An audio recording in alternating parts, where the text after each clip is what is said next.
Hi praise the lord. మన ఆత్మీయ జీవితంలో మేలుకొలుపు కొరకు వాక్యంలో నుండి ఒక మాట.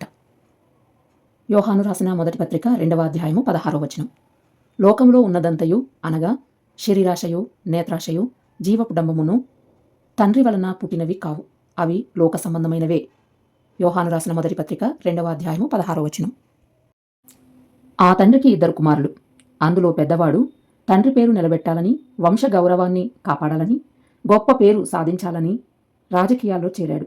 రెండో కుమారుడేమో ఇహలోక మాలిన్యము అంటుకోకుండా, ఇహలోకమందు పేరు ప్రఖ్యాతలు ధనము సంపాదించుకోకుండా, క్రీస్తు యేసు నిమిత్తము నింద గొప్ప భాగ్యమని అనుకుని సువార్త సేవ చేయాలని చైనా దేశమునకు మిషనరీగా వెళ్ళాడు. అతని మోకాళ్ళ మీద కనిపించకపోతే చైనా దేశంలో సూర్యుడు కూడా ఉదయించడు అన్నంతగా గొప్ప పేరును పొందాడు. అతని హడ్సన్ టేలర్ అనే మిషనరీ.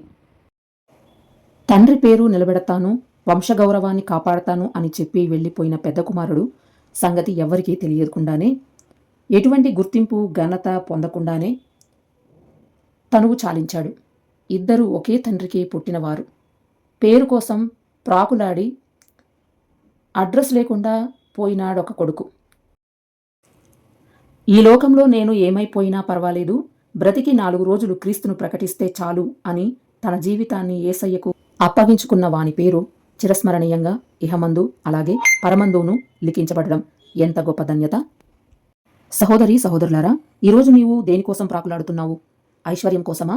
పేరు కోసమా? అందం కోసమా? అధికారం కోసమా? ఇవన్నీ కూడా క్రీస్తు యేసునందు గుప్తములై ఉన్నాయి. క్రీస్తు లేకుండా, క్రీస్తు సహాయం లేకుండా నువ్వు నేను ఏమీ సాధించలేము అనే విషయాన్ని గుర్తుంచుకోండి. యెహోవా ఇల్లు కట్టించని ఎడల దాని కట్టువాడు ప్రయాస వ్యర్థమే. 127వ కీర్తన 1వ వచనం. హడ్సన్ టేలర్ యొక్క అన్నవలే దేవుడు లేకుండా ఏదో సాధించాలని ప్రయత్నించడం చివరికి వ్యర్థములు కాకుండా, హడ్సన్ టేలర్ వలె దేవుని చిత్తము చేయుచు, ఆయన చిత్తము జరిగించుచు ధన్యకరమైన జీవితాన్ని, మహిమకరమైన జీవితాన్ని జీవించాలని ఆశిస్తున్నాము. Praise the Lord. Thank you for watching.